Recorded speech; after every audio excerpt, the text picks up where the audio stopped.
Dari ruang tamu keluar lewat pintu depan menuju ke arah garasi, lalu menyalakan mobil Alphard dengan posisi mobil kepalanya masih ke arah dalam garasi. Pintu belakang sudah terbuka, kemudian saksi Abi Aulia turun dari mobil dan mengambil posisi. Udah tahu atau mau berangkat sekolah? Wahyu mau berangkat ke sekolah.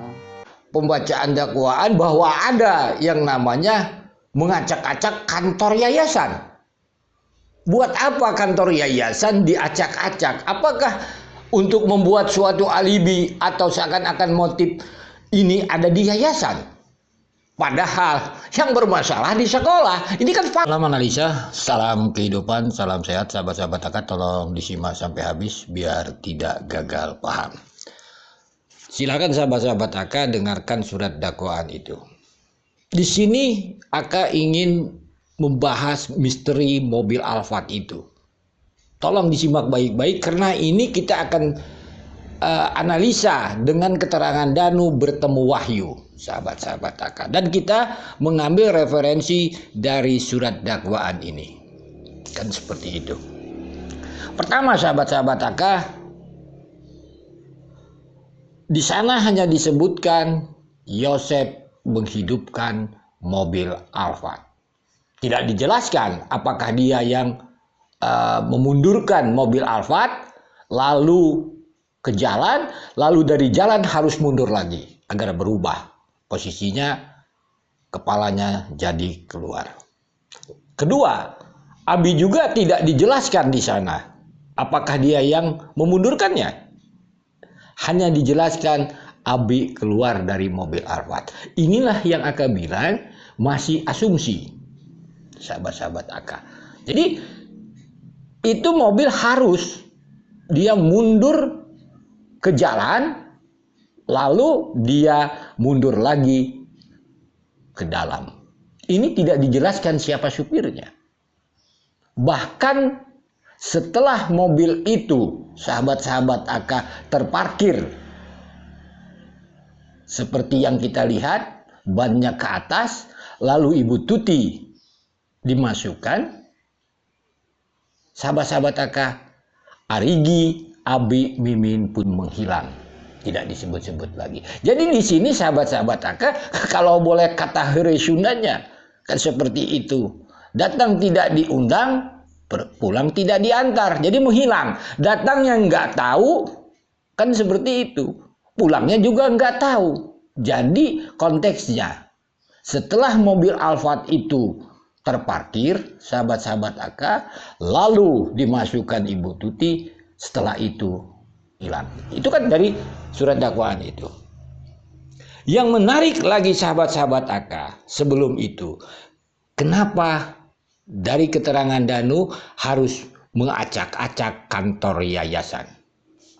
Ini sahabat-sahabat akad, berarti akad bilang terdahulu, ini ada sangkut pautnya dengan ranah sekolah. Karena kantor yayasan adalah mengurus tentang ranah sekolah. Sehingga sangat wajar kita akan menganalisa, asumsi juga pertemuan Danu dengan Wahyu sebenarnya jam berapa. Karena sahabat-sahabat akad, kita sudah punya patokan Danu jam 6.30 bersama Yosef. Setelah selesai memasukkan Amel, lalu Danu membersih-bersihkan. Setelah itu kita anggaplah jam 7 kurang lebih Danu pulang. Lalu bertemu dengan Wahyu itu jam berapa? Mari kita dengarkan dulu pertemuan Danu dengan Wahyu. Sampai di TKP nggak tahu jam berapa ya, makanya nggak lihat bawa HP, nggak bawa HP. HP ditinggal di kamar. Di kamar. Salam analisa, salam kehidupan. Wahyu datang tuh apa udah tahu atau Mau berangkat sekolah? Wahyu mau berangkat ke sekolah. Pak Wahyu itu mau menuju sekolah, ini gimana Pak? Menuju SMA itu melewati atau enggak Pak rutenya? Itu melewati Bu. Waktu dulu teh kata Wahyu teh belum rame itu teh Bu. Ngobrol sama Bapak Pak? Pernah belum rame. Pernah ke Wahyu ke sana dulu, ke sekolah dulu, terus ditelepon sama Wahyu teh. Bapak tahu dari siapa Pak itu Pak? Itu dari Wahyu kan ngomong Bu Wahyu ke saya. Kapan? Waktu tanggal 18 Wahyu teh berangkat ke sekolah. Itu ada mau lihat ada komputer kan, ada siswa Bu, kegiatan lah gitu sekolah. Terus Wahyu ditelepon nyampe sekolah teh, balik lagi ke sana ke TKP langsung si Seti sekitar 7:30 katanya. Kata Wahyu. Kan si Kosasi nelponin Wahyu, saya udah nyampe sekolah katanya bilang gitu. Pak Wahyu, jam berapa Bapak ke sekolah Bapak izin? Bapak pernah nanya nggak? Ya, pernah nanya pagi-pagi Bu, Wahyu tuh ke sekolahnya teh.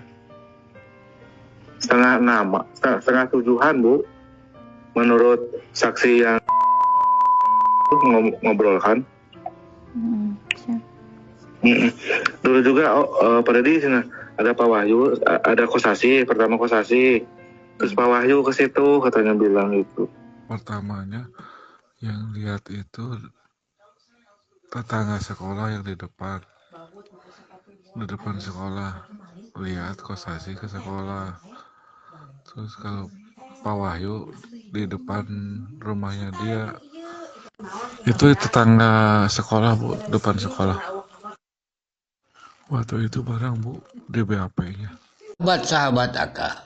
Jadi makanya Aka sering ingin kasus ranah sekolah ini terang benerang. Agar apa? Mereka tidak bisa membuat alibi untuk sekolah. Contohnya keterangan Dedi bahwa Wahyu mau sekolah untuk ini, untuk itu. Kan alasannya untuk sekolah kan. Itu nggak masuk di akal bagi Aka. Ya fakta. Ranah sekolahnya sekarang bermasalah, dugaan murid fiktif dan tentang dugaan ranah korupsi dana BOS dan BPMU. Sahabat-sahabat Aka. Lalu yang menarik, Aka juga belum tahu yang namanya pembacaan dakwaan bahwa ada yang namanya mengacak-acak kantor yayasan. Buat apa kantor yayasan diacak-acak? Apakah untuk membuat suatu alibi atau seakan-akan motif ini ada di yayasan? Padahal yang bermasalah di sekolah. Ini kan fakta yang terjadi, sahabat-sahabat Aka. Fakta yang terjadi adalah yang bermasalah adalah di sekolah tentang dugaan ranah korupsi dana BOS dan BPMU dan murid fiktif. Kenapa di dalam surat dakwaan itu kejadian itu yang diacak-acak kantor yayasan? Ini kan permasalahan nyambung dia sahabat-sahabat Aka tanpa kita sadari dalam analisa-analisa ini. Lalu sahabat-sahabat Aka, pertanyaan kembali, jelaslah Danu itu bertemu dengan Wahyu. Permasalahannya, kalaulah jam 7 ke bawah, kan katanya ada Yosep. Kalau udah 7:30, sahabat-sahabat Aka, bukankah Danu masih di Waida? Bukankah Yosep melapor ke kantor polisi jam 7:30? Bukankah 7:30 itu sudah banyak orang? Bukankah Wahyu mengatakan dia mau berangkat sekolah? Dan sebagainya. Inilah misteri itu sahabat-sahabat Aka. Apakah dengan tidak masuknya kasus ini ke ranah sekolah dan tidak semua saksi-saksi diperiksa, misalnya saksi yang melihat Wahyu Kosasi tidak diperiksa, apakah kasus ini juga akan terang benerang? Kita tunggu saja sahabat-sahabat Aka hasil dari kerja selama hari ini penyidik, tuntutan jaksa, dan keputusan hakim. Hanya itu yang bisa Aka katakan, sahabat-sahabat Aka. Nanti kita lanjutkan lagi, tolong dengarkan dakwaan ini. Di teras depan gudang belakang, kemudian terdakwa berkata kepada saksi Muhammad Ramdhanu alias Danu tunggu, dan kemudian saksi Muhammad Ramdhanu alias Danu menunggu di dekat jasad korban Ugi Sulakini sampai sekira pukul 4.30 waktu Indonesia Barat. Saksi Muhammad Ramdhanu alias Danu masuk kembali ke dalam rumah lewat pintu belakang dekat gudang, dan pada saat di dapur jasad korban Amelia Mustika Ratu masih berada di depan pintu kamar mandi, dan saksi Mimi Mintasi masih ada di dalam kamar mandi. Lalu menuju ke ruang tamu, dan ketika sudah berada di ruang tamu melihat saksi Adi Reksa Pratama dan saksi Abi Aulia sedang mengacak-acak ruang kantor yayasan yang letaknya dekat ruang tamu. Lalu terdakwa berjalan dari ruang tamu keluar lewat pintu depan menuju ke arah garasi, lalu menyalakan mobil Alphard dengan posisi mobil kepalanya masih ke arah dalam garasi. Lalu saksi Muhammad Ramdan alias Danu kembali ke belakang jasad korban Tuti Sulakini dan di depan kamar mandi jasad korban Amelia Mustika Ratu masih ada dan saksi Wikin Taksi masih ada di dalam kamar mandi. Setelah saksi Muhammad Ramdan alias Danu sampai di teras gudang dengan posisi berdiri menghadap ke kebun, beberapa saat kemudian dari arah garasi datang terdakwa dan menyuruh dengan bahasa, "Angkat, ayo urangkan mobil ke," atau "Ayo kita angkat ke mobil." Kemudian saksi Muhammad Ramdan alias Danu mendekat ke jasad korban Tuti Sulakini dan dari pintu belakang datang saksi Arigi Reksa Pratama. Kemudian mengangkat jasad korban Tuti Sulakini dengan posisi saksi Muhammad Ramdan alias Danu di sebelah kanan mengangkat bagian pundak sampai leher. Terdakwa dari sebelah kiri mengangkat atau memegang bagian punggung, serta saksi Arigi Reksa Pratama di samping terdakwa dari sebelah kiri memegang bagian punggung sampai pinggang. Dengan posisi tersebut kemudian mengangkat jasad korban Tuti Sulakini menuju ke garasi di mana saksi Muhammad Ramdan alias Danu yang duluan atau bagian kepala duluan. Setelah sampai garasi dan pada saat sampai di garasi posisi mobil Alphard sudah berubah dengan posisi kepala mobil sudah menghadap ke jalan dan ban depan sebelah kanan sudah naik ke teras rumah serta pintu belakang sudah terbuka. Kemudian saksi Abi Aulia turun dari mobil dan mengambil posisi di bagian di sebelah kanan saksi Muhammad Ramdan alias Danu. Lalu secara bersama-sama dengan posisi sejajar mengangkat jasad korban Tuti Sulakini yang kemudian dimasukkan ke bagian belakang kursi mobil Alphard dengan posisi kepala sebelah kiri dan kakinya agak menekuk. Setelah itu saksi Muhammad Ramdan alias Danu diam di garasi dekat mobil, sedangkan saksi Arigi Reksa Pratama dan saksi Abi Aulia tidak terlihat lagi. Dan beberapa saat kemudian terdakwa melalui pintu depan membopong atau mengangkat jasad korban Amelia Mustika Ratu lalu dimasukkan di bagian belakang kursi mobil Alphard dengan posisi ditumpuk di atas jasad korban Tuti Sulakini, di mana bagian kepalanya berada di atas kaki jasad korban Tuti Sulakini dan kakinya berada di atas kepala jasad korban Tuti Sulakini. Bahwa sekira pukul 6.30 waktu Indonesia Barat terdakwa masuk ke dalam rumah melewati pintu depan diikuti oleh saksi Muhammad Ramdan alias Danu.